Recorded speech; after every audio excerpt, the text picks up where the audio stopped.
Panelists, so we're going to start our questions from my left.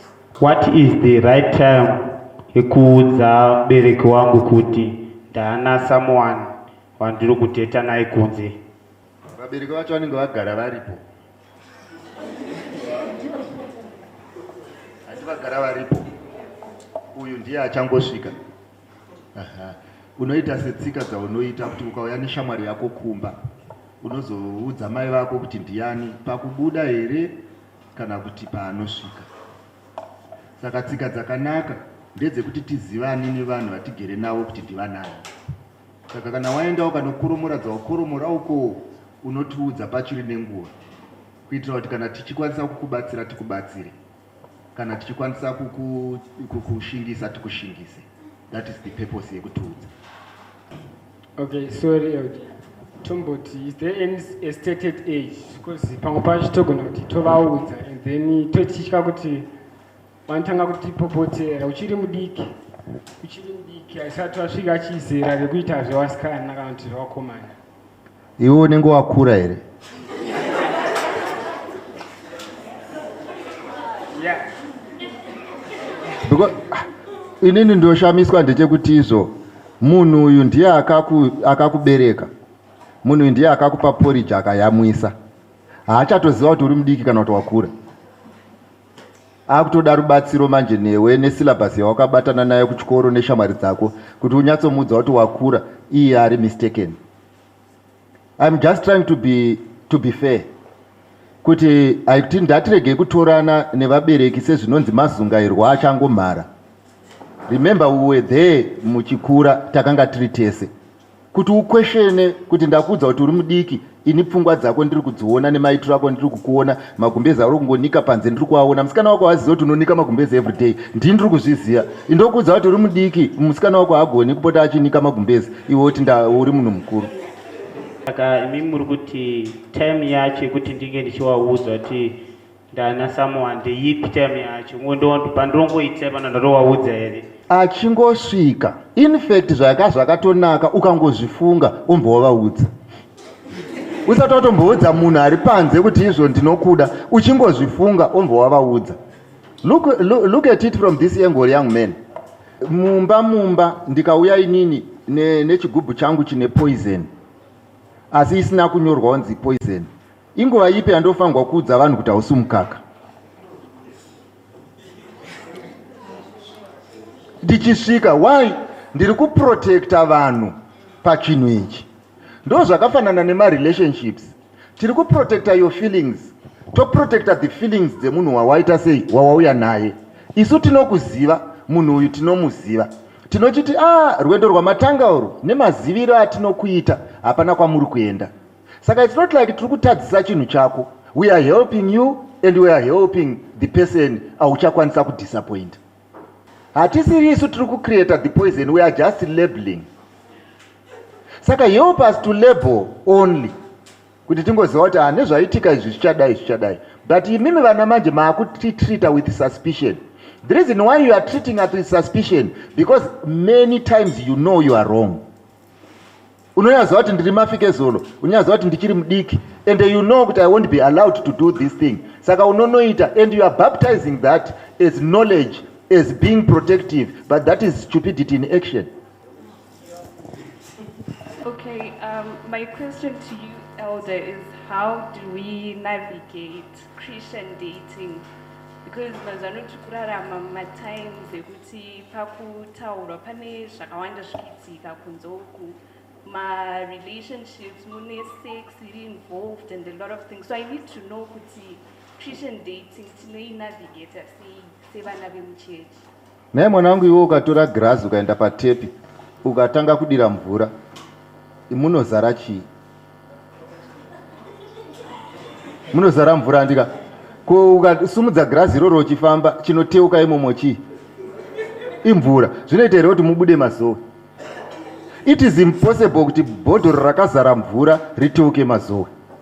And it is impossible kuti mwana akazara chikristo mubude chimwe chisiri chikristo. Saka Christian dating is the behavior of Christians when they are dating. There is no way you can then be a Christian in dating when you are not a Christian in life. Saka the way you date is describing who you are. And it's also describing your partner. Saka there is no way non-Christians can date like Christians. The reason why muchifarira kurara hakusi kuti zviri kunakidza, zviri kuburitsa pachena type yemunhu wauri. Ndo type yemukomana unawo yechipambi, ndo type yechisikana yaunayo yechipambi.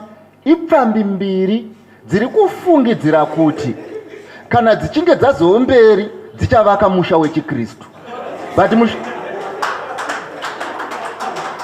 But the evidence of how you are living shows who you are. Vanangu. And remember, a Christian has real munhu ya kuchechi.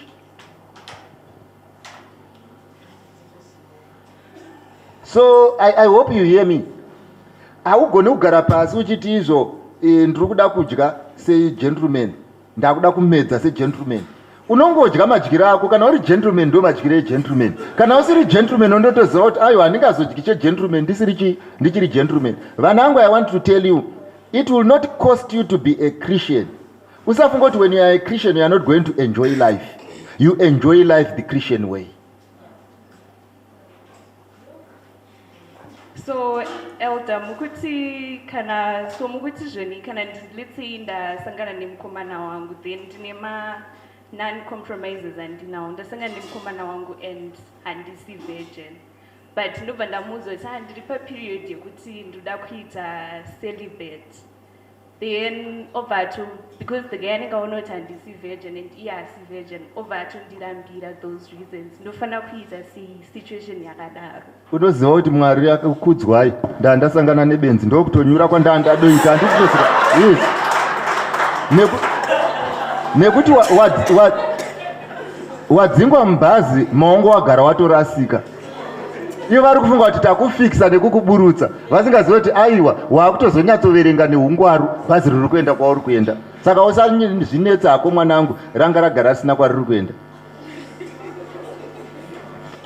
Okay, Elder, on that note, sexual relationships, how then can we help others that are not in the church, but because as youths we also have so winning?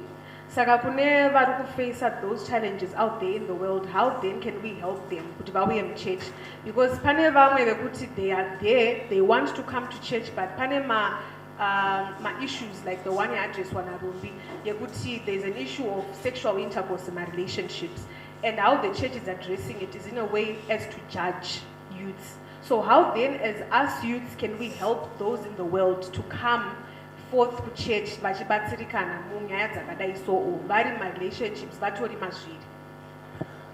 Mwanangu, ndoda kukupindura nenzira mbiri.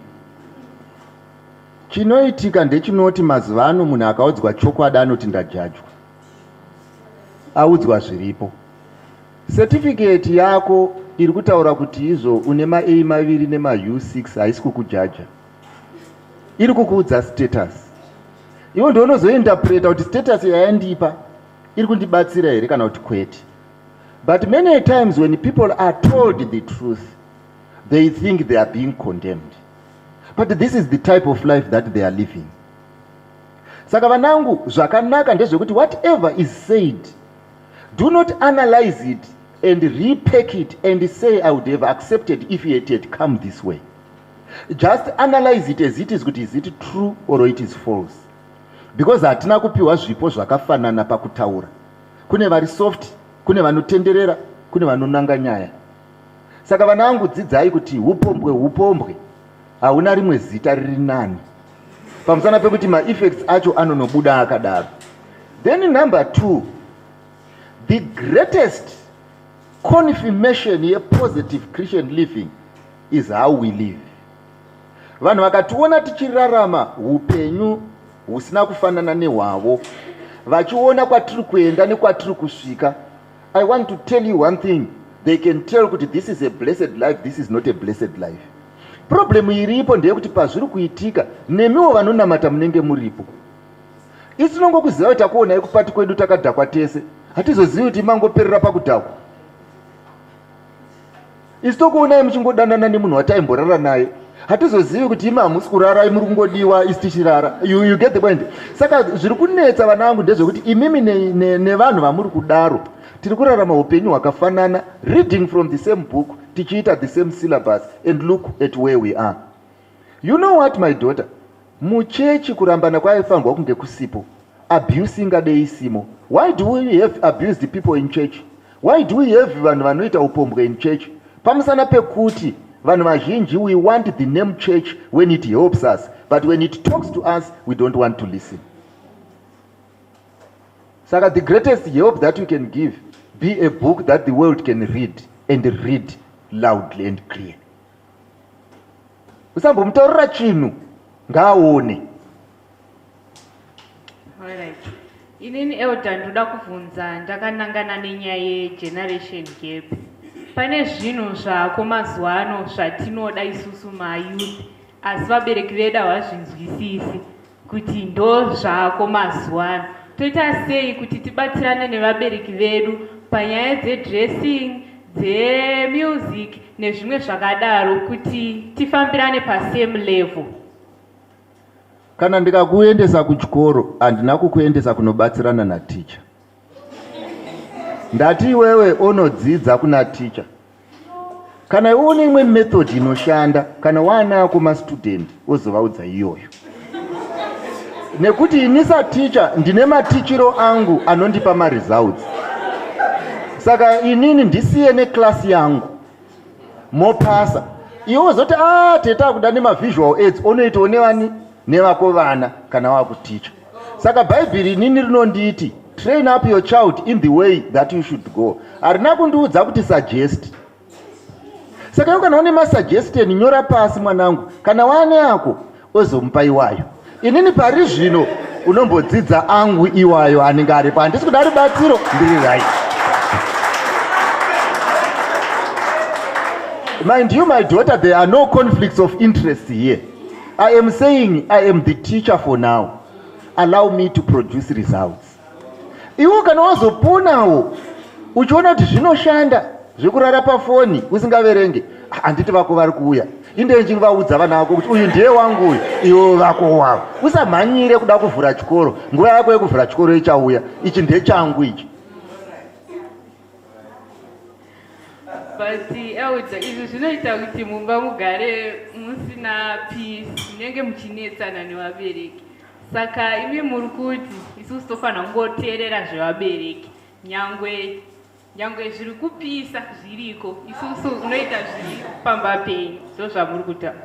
Manangu inini ndiri kuti Bible rinoti honor your parents. Honor inospreada kune zvese, kurespect, what have you. Saka chinoitika ndechinoti izvo, you owe God honoring of parents, not your parents. Ende Mwari akatoita, anobva atotaura zvikanzi, because this is the law with a promise. Saka Mwari akati ukadai ndichakukomborera. Saka iwewe basa rako is not to evaluate kupusa nekuchenjera kwomubereki. Because musiki akatoona kuti pamba pemunhu akapusa ndo panokura munhu akachenjera sewe. Saka chitisiya takadaro pamusana pekuti Mwari anoona zviri mberi. Vanangu zvinoitika ndezvinoti, Bhaibheri rangu rinonditi ndidzidzise zvandakaona. Remember kwatakararama taive tine vasikanawo, taive tine vakomanawo vakararama dzimwe nzira, magumo awo tikaaona. Saka patiri kukuudzai, hatisi kukuudzai nechiprofita. We are teaching you looking back. Saka hatidi kuti isusu tikupei marights akapiwa vamwe vakarasika tozochema. Asi mimi kana muchiona achishanda mozopa vana venyu mapabataka, nekuti ndini mubereki, ndine responsibility. It's unfortunate mwanangu kuti ndo masikirwa azvakaitwa naMwari. Hauvhure kambani yako mukambani yangu.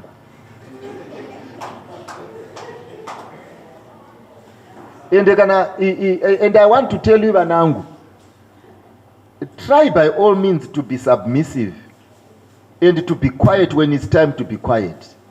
This is a family of origin. You are not there to change it. You will have your own family of origin, of choice. You are then going to implement that. I'm not saying you are all right, but I'm saying I'm still your parent. As long as zvinzvandikukudza zviri godly, please listen. Unongoevaluate kuti zviri kurwisana naMwari here. Kana zvisingarwisani naMwari, it's fine. Ini zvinopisa ndoziva kuti zviriko, but hazvipisire kumba kwangu. Rega zvipise ikoko kwazvinopisa, handizvezeka. So how then can I be submissive kune vabereki vari kuuya kumba, kuti ndikaenda kumba vari kungoramba vachingondidiscourage every time? Inoitwa sei situation yakadaro? Vari kundiudza harsh words, words are hurtful and the like. In circumstances like that, we then have to look at God's ideal. You don't just learn from your template, but there are also good templates out there. Because there are zvimwe zvinhu zvinoitika muupenyu mwanangu, chikoro chekuti uzive kuti your mother made a mistake. If ever you are going to get married, not this type. A family of choice. kuzowira mugomba rakawira mai vako is the mistake, because everything that is happening mwanangu kumba kwenyu zvekuti baba vako vadya mari yeschool fees, baba vako vaane girlfriend, ichitori chikoro chekuti type iyi haiuyiwe nayo kumba. Asi mai vako havachagone kunoidzosera because maindia anonyora kuti hatidzosere kana mari kana chii, watotenga zvatoo zvako. Asi kwauri manje it's a lesson yaunofanirwa kubuda where the family has to improve kana iwewe waexita that family.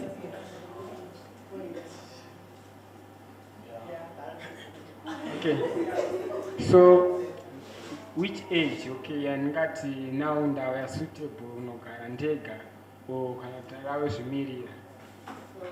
Mwanangu kugara kwega kuti ndasuitable kunogara ndega hakutombori nezera, kune chekuita neresponsibility.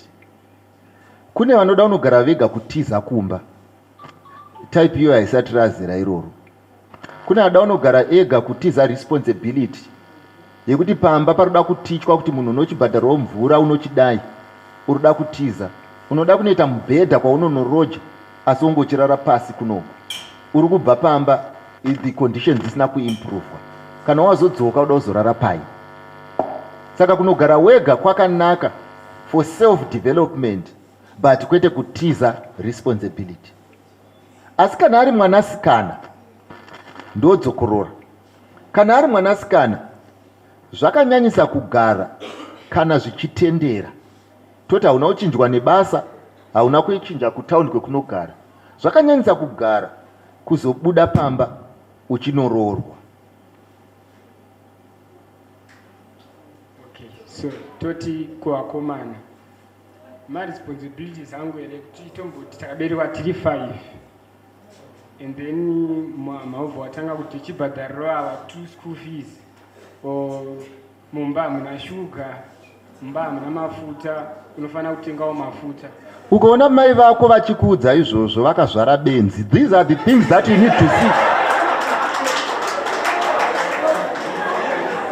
Ndo zvinhu zvaunofanirwa kutoziva. Ungati nhai mwanangu nemagariro amakaita ungatadza kuziva kuti masofeda hachaita pauchada kuuya neshamwari dzako. These things ukaona wakuda kutongoudzwa izvozvo, that means urufanirwa kunorapiswa.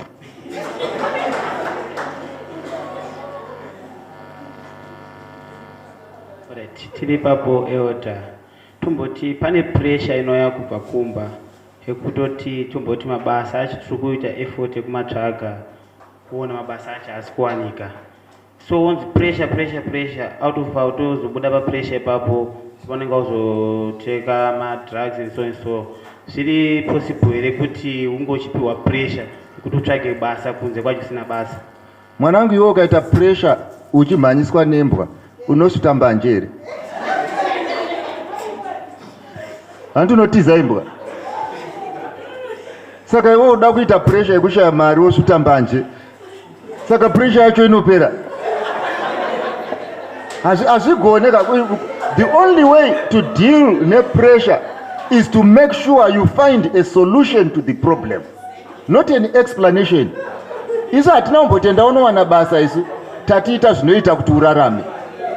Mazvinzwa vananguka, ndoda kukuudzai kuti muzive chinhu ichi, mbanje haina kuzowanikwa panyika iye zvino, yaingoveko mapressure akudhara aripo. Asi waizviziva kuti izvo kusuta mbanje uchitiza kuti handina mari, haumuke maane mari. Saka nyaya iripo ndeyekuti vanhu vazhinji vari kuda upenyu hwekutiza the reality of life. What is the reality of life? Upenyu unogona kumbokwira makata, upenyu unogona kumbodzika. Usati nguva yekukwira makata worara ofunga kuti ndichamuka makata apera.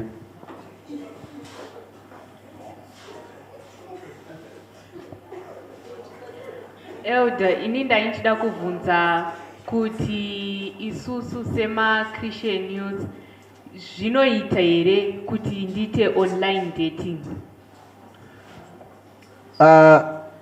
Kana uchiti zvinoita here uchindibvunza kuti zvakanaka here, ndinoti kwete. Kana uchiti zvinoita here uchindibvunza kuti vanhu vari kuzviita here, ndinoti vari kuzviita. Inini mwanangu ndinoti ndoda kuti munyatsondibata zvakachenjera. When dating is window shopping, There is no way you can do window shopping of a person's character online. Yasiyana nedre asi nyangoyo madress acho pane mamwe anohodwa nevachati kuchina parinouya unoshamisika kuti ndo randakaona here riya papicture kana kuti harizi riro. Vazhinji vakatodisappointika nenyaya yesutu dzaramba ukwana vazoona kuti haisiriyo sutu yandakaona papicture. Saka dating vanangu, dating is not courtship, dating is window shopping. So when you window shop, unogona kuita window shop usina mari muhomwe, but uri kungoona kuti icho ndochida icho chakanaka. It's difficult now to make that assessment online. That's why we discourage online dating. Number 2, ine mahazards akawanda. For example, vanhu vazhinji vari kuzonobatwa chibharo kwavari kuenda. Ishamwari dzavaona online dzati uchiuya ichisangana. Saka zvine maproblems acho nedue diligence yacho inodiwa yatisingagone. Saka ndokukumbirisai nemweya washe, musaite date vanhu vamusingazivi.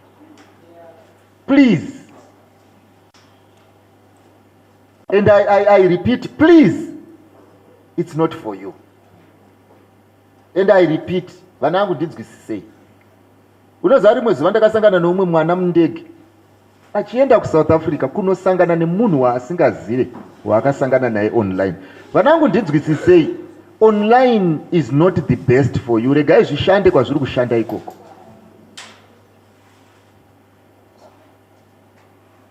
Ndikatoenda kuudza imwe nyaya yepano padhuze paDhamaforce paMethodist apa. Padhuze nepanapa yemwana wandaitaura naye. Asi handikuudzei. Neizvozvi zvinhu zvokunge unoshaya kuti womuudza manje kana awira mudambudziko racho kuti uchimuudza kuti unorwara here kana kuti hauchagona kumuudza waakutongopepa murwere wako, but musatipe basa rekupepa varwere wauya nekupusa. Okay, my next question is that tomboti tiri murelationship yatiri, is it possible kuti nditeke maresponsibilities emusikana kana kuti nemusikana wandikudanana naye achidawo sezvakaita airtime, kurukiswa musoro tichi? Inini ndinoti ukazadza trolley uchibuda patil, it's expected of you to pay, because hakuna munhu anoita hobby yekutenderera muyame achizadza trolley achitenderera. Ende zvawaisa mutrolley tinofunga kuti waita an assessment yekuti mari yacho ndinayo. Saka iwe usanopfimba musikana ari kutarisira zviri kutarisirwa ozoda kumuchinjirudza. Isa mutrolley zvinhu zvaone capacity to buy. Iwe ukaona kuti zvemari handizvigone, usagara uchimutsanangurira kuti anombonzi Valentine ndiani anonzi chii. Haizi riyo lesson yaakavinga ipapo. Akauya achitomuziva Valentine kuti ndiani ende ari kutarisira Valentine. Iwe kana usingaite zveValentine enda unotorawo vasingaite variko. Saka mugemu rerudo, muground rerudo hamuzirimo mekutendeukira. Elder, on that note, my responsibilities in my relationships, kune zvinonzi gender equality mazwano. What is your take on nyaya kuti, for example, you're dating someone naninga expecta kuti you pay half and they do half? Right, munhu asandiendese kwaasingabhadhari. Haunditi handei tinotenga ice cream ondiudza kuti hafu yekuita sei. Ina hanaonambondiona panotengwa ice cream ini. Saka muridzi werwendo ndiye anobhadharwa rwendo rwake. Wazvinzwa mwanangu? Ukanzwa munhu akati hande let's go out for dinner, ndiye afunga zvedhina. Ina handisi kuenda kudhina because mari yangu haiite seinini haikwane. Ndiendeko. Ndoziva kuti vazhinji vanoti no, it's showing someone kuti izvo you can take care of yourself and what have you. Achimbondiendeserei mupulu asina kundibvunza kuti unobhukucha here. Handidi munhu anondiendesa kuno kwandagara ndisiri kuinda ononditi hanzi ngatite hafu. Ini handina kumboti ndiri kuenda kuwedza ini.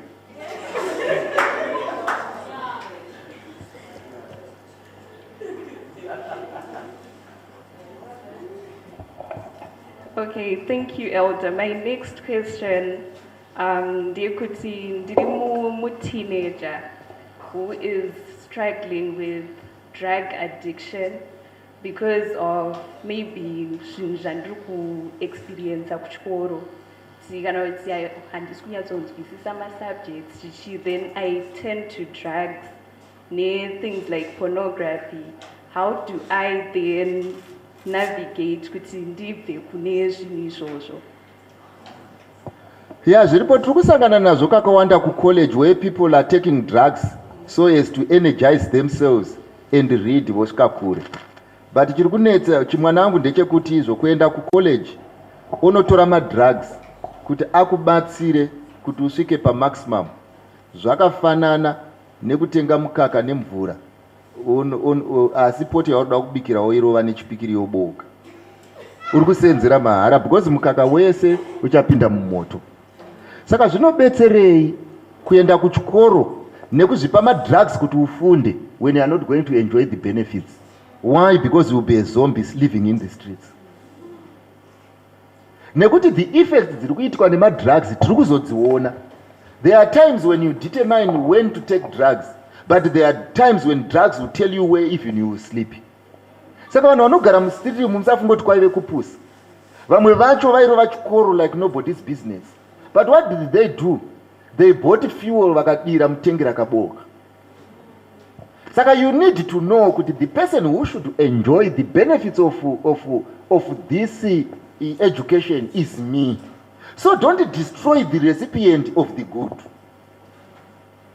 in the process of acquiring the good. I hope you are getting me. Saka this is no principle inoshanda vanangu nyangwe pama relationships. Ekuti pamunoita any activity yaunoita even in a relationship, zviti has the recipient of the marriage benefited by creating prostitutes?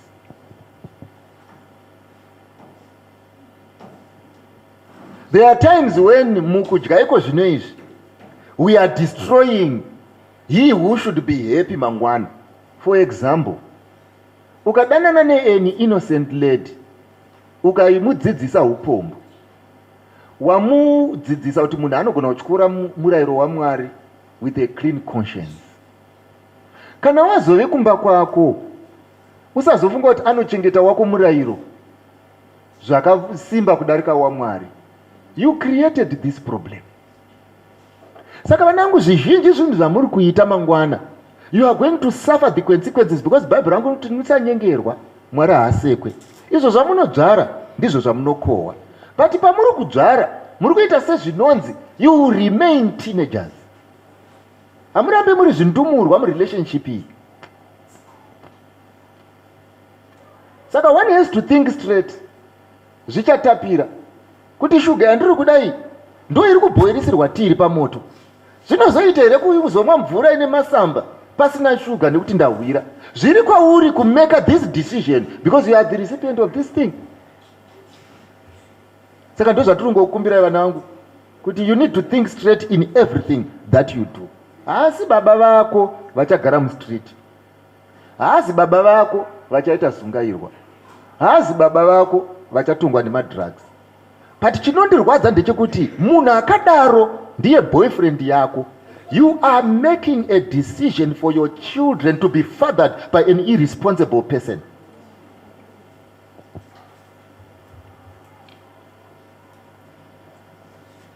Elder, how can we help vanhu vanoita ma-addictions?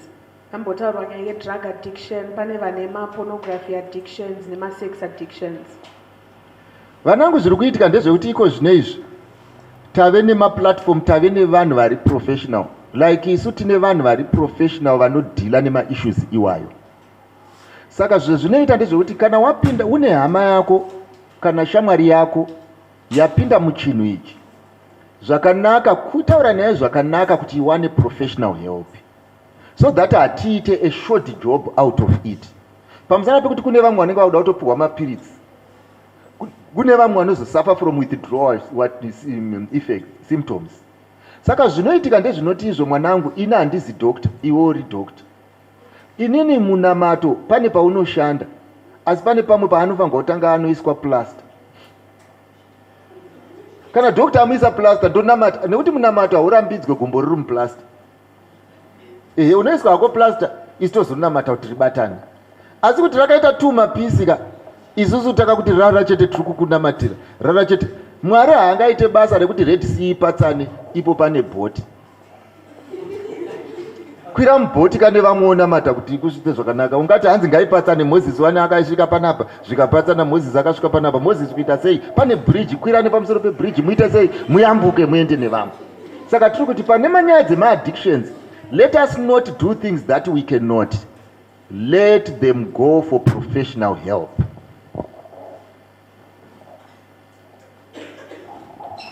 Saka kana aripo panapa anosvuta, kana takatanga kusvuta, kana kuti anomwa, ndauya kuzokudza kuti hauzi umemba. Vanhu vanotogadzira zvinhu izvozvo vakakutengesera vakanga vari soba. Ukaenda uko kuDelta Cooperation chaiko vanobika doro, ukangopinda pagedhi wakadhakwa, basa rapera. Vanoziva kuti zvinhu izvi hazvidiwe pabasa. Iwewe uri pabasa reupenyu hwako, to make sure you are navigating this boat kunosvika. You want to navigate the boat of life wakadhakwa. And you are seated here, you are watching like a passenger, and you think you are having it nice. I want to tell you, if ever chinodiwa muupenyu ndechichichi, you need to be sober when the decisions of life are being made. That's why nyangwe pamunodanana vanangu tichiti musarare mese, musakisane. Because kukisana nekudanana, it's a drug on its own. You are going to make a choice, yeah, husband, when you are marrying a sex provider. Saka, for you to be sober, in everything you need to be sober. Alright, Elder.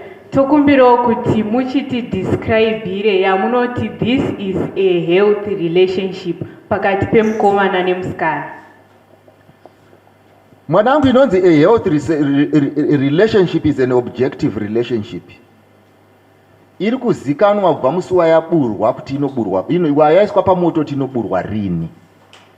Ipoto yagadzwa pamoto ichinyatsozikanwa kuti imvura yekugeza here, imvura yetii here, imvura yesadza here, ende hapana ari.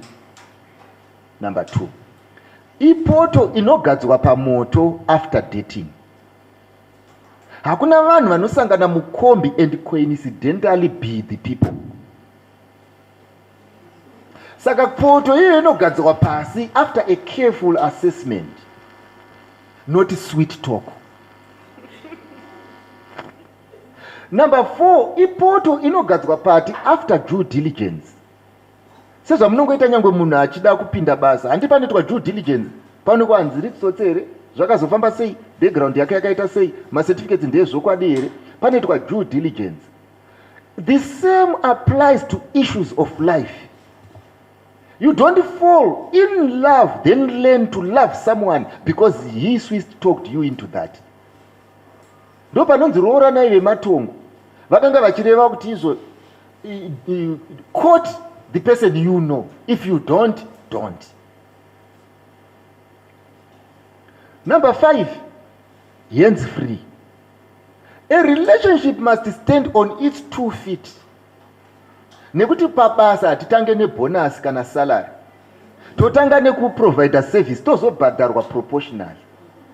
Saka yenyu ikatanga nekubhadhara, chinonetsa munhu anogarira kubhadharwa asingachashandi. Saka zvinopiwa munhu approval to be worthy, ngazvipiwa approval to be worthy. Why are you dishing out bonuses and what allowances to people who have not even shown their certificates? So when a relationship ceases to be hands-free, you mistake yourself to be in love when all you are doing is you are fond of the benefits. What you are missing is what was done to you, not that man or that woman. And I want to tell you, most of you people who believe are in love, you will never see love today. Neither are you going to see it tomorrow. Why? Because you are too infatuated to think. Imagine mukomana wakanga usingamuzive nezuro. Ndombati ndokuda. Mane mwedzi muchizivana. Hauchatogoni kurara uchimufunga. Iwe semaonera uri kuita iwe, ndiri kungobvunzawo semiwo ndimi. Semaonera uri kuita iwe. Hakusi kuburisa pachena kuti wadhakwa.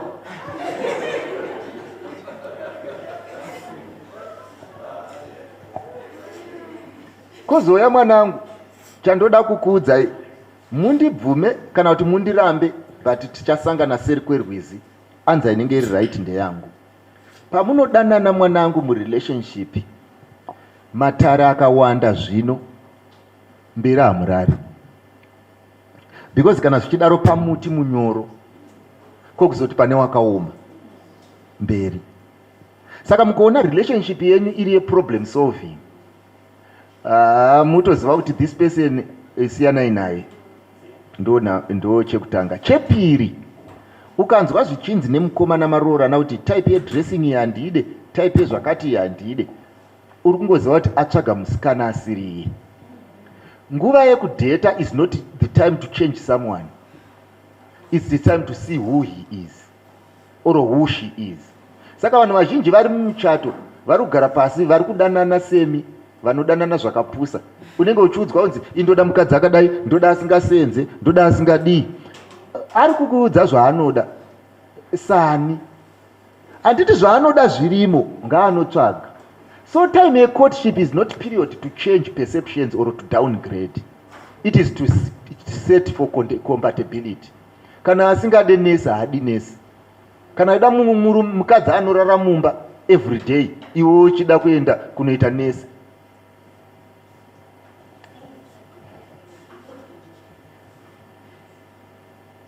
So just to follow up, how long should be the dating phase? Like, pane allocation area time kana kuti ndinozofila ndega kuti okay, I've known this person kuti ndizopinde mucourtship naye. Dating haina prescription. Mapabataka. Even if ikaita 70 years, no problem. As long as nguva yacho onani zvayo unayo. Haina prescription. Panonetsa pacourtship. Courtship must, ukaona courtship ichireba, zvinoreva kuti pasangana vanhu vasiri ready kubura poto, oro pasangana vanhu vari kuda kuita discover Victoria Falls.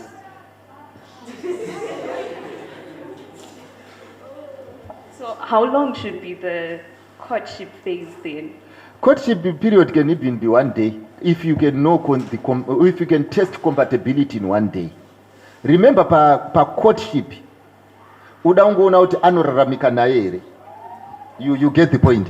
Because not everyone who is good for you. Saka you may identify during dating kuti he is good, but he may not be good for you. Saka chawa kuda pa kungoziva kuti is he good for me. Kana semuenzaniso mwanangu, ndoziva kuti vazhinji togona kurasana. Vanangu, handiti unoziva kuti kana tiri muma zvainzi dananai vematongo, kuda kudzokorora ipapo, vaireva kuti utori nebackground yevanhu kudhara, you know who they are. Saka hauna due diligence yauri kuda ipapo. Asi kune tumwe weakness turi mumunhu twausingagone kuona from afar, twekuti kana uchinge wagara naye mazino ake anomboageza, ndopaunenge wakuona kuti zvozondinetsa mangwana. Harisi basa rekumudzidzisa kugeza mazino manje, because ndio zvaatori zvekusaageza. Iwona kuti ine vanhu vasina kugeza mazino tinonetsana, ombowasiya. It's not he's a bad man, but oro akatanga nyaya haiperi. Wakutoziva kuti nemaitiro aya hatirare kwatiri kudiwa, kwatiri kuenda. Watoona ndo zvinenge zviripo. Ndosaka uchinzwa Mandara wenyu achingotaura mubedroom usati kufara, nyaya yacho haipere ipapa inenge ichingotaura. Inyaya imwe yamakore.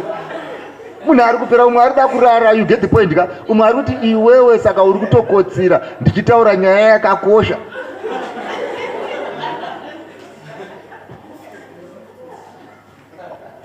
Elder, to round up, there's an issue here with homosexuals. As Christians, how best can we help vanhu vanema issues iyayo yekuti vamwe vanema feelings for other men and women, at the same time vanhu ivavo they don't feel open kuuya muchurch because of mutemo? Ivavo vanoda kutodzikinurwa nezita raJesu, because vakafanana nevanhu vane zvikwambu. Vanogona kuda kuzvipa mazita ari smart and what have you and what have you, vanhu ivavo ndo vekutotsanya nekunamata from afar. Ende problem inonetsa ndeyekuti izvo vanhu vanenge nekurarama kwavo vatopedyo nekunonyura. Remember Mwari paakazoparadza Sodom neGomora ndo nyaya dzacho idzodzidzi. So as we go to the end of the world ndo nyaya dzacho dzinenge dziripo. Vaya vanotoda kutsanya nekunamata nekusanganiswa naJesu madzingira atinoita mweya yakaipa mumuroyi ndo atinoita paipai. Hachizi chitadzo chiri smart chiyachiya, ndo Satani akatozvigarira zvinotoda kudzingwa naJesu.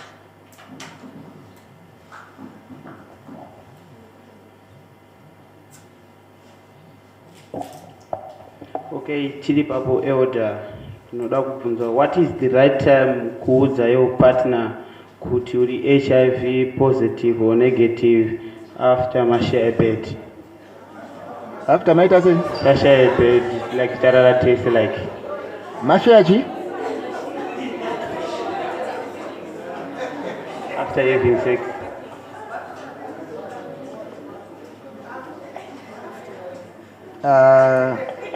Ndakaomerwa neupenyu. Mubvunzo wawandibvunza ndewekuti ndeipi nguva yakanaka yekuudza munhu kuti mune poison muchikafu tapedza kudya here?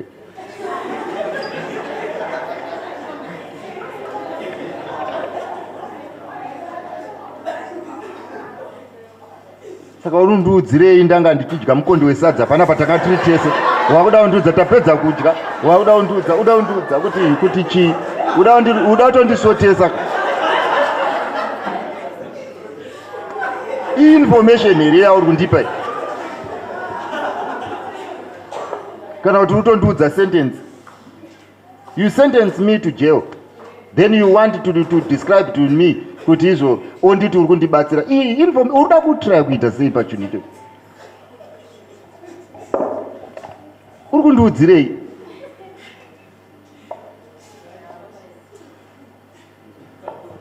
Vana vangu regai ndikuudzei kuti hangu regai ndimbotaura ndoda kungokuudzai ndeyekuti izvo hati munhu vamwe vana vava muri kutoona apa vakazvarwa vakadaro, asi izvi zvinhu zvekutsvaga.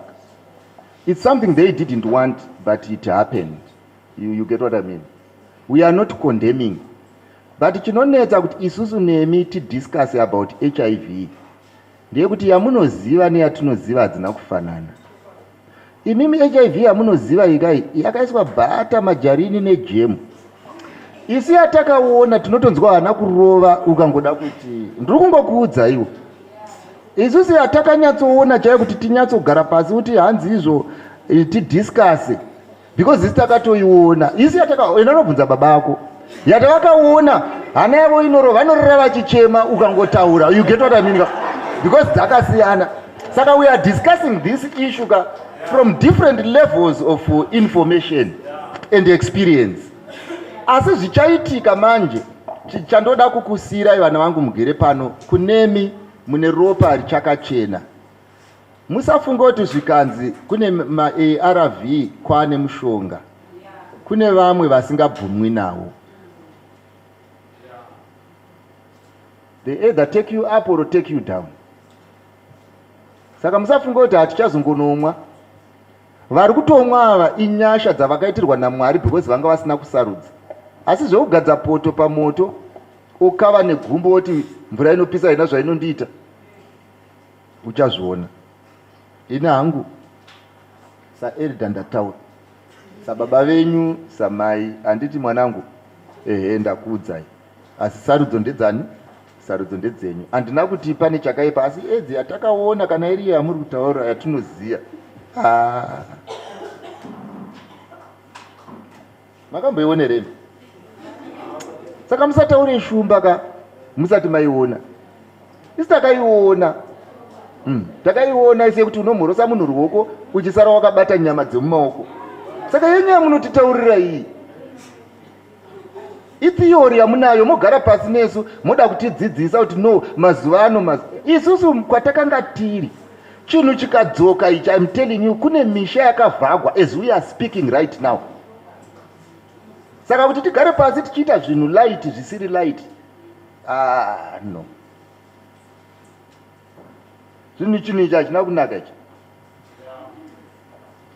Thank you very much, Elder. Thank you so much, our panelists. We've come to the end of our discussion. Let me give this time to Elder Machando.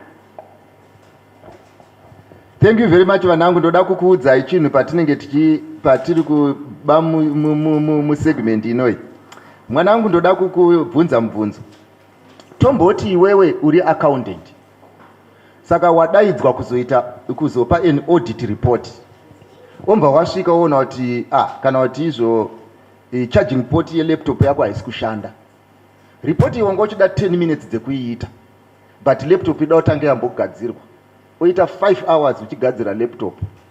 Then ozoita 10 minutes dzekuita report. How many minutes have you functioned as an auditor or as a professional accountant?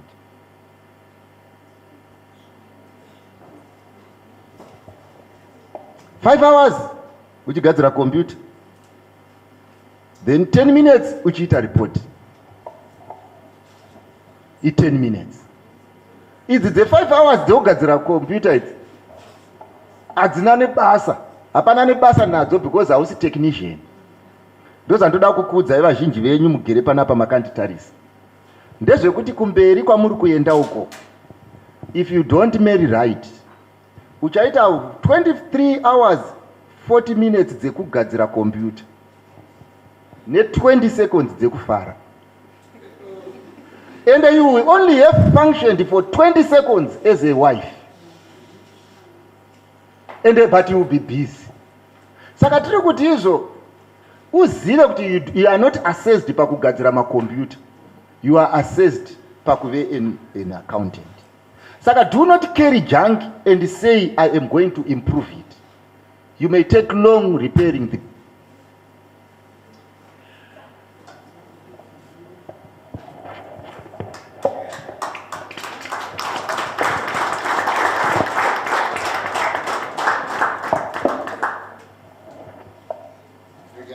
regai tinamati. Baba wedu namuponesi maita enyu, rumbidzwai nekusingaperi noti zvakafanira imi. Ava vana vedu ava munovada. Kune vamwe vanorasika pano nepapo. Vaitirewo zvakanaka. Vakumburirei. Vhurai nzeve dzavo, vanzwe. Pfungwa dzavo dziende panzvimbo. Muzita raJesu tinonamata. Amen. Hapo Jesu anounganidza vanhu vese pamberi pake, tinomira senyi murutongo rwemusi mukuru uyo. Achaunganidzira mapfunde asiya novisa undio, tinomira senyi murutongo rwemusi mukuru uyo. Achaunganidzira mapfunde asiya novisa undio, tinomira senyi murutongo rwemusi mukuru uyo. Tinozwa here izwira Jesu Baba, muranda wakanaka iwe. Chimwe tinodede nekutya Baba, tinoviswa maope ake. Tinozwa here izwira Jesu Baba, muranda wakanaka iwe. Chimwe tinodedera nekutya Baba, tinoviswa maope ake. Achaunganidzira mapfunde anovisa undio, tinomira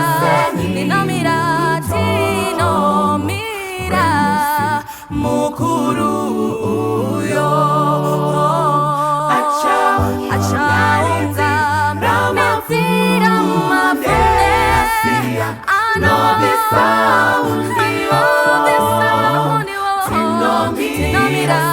tinomira mukuru uyo. Ndizonga tirinde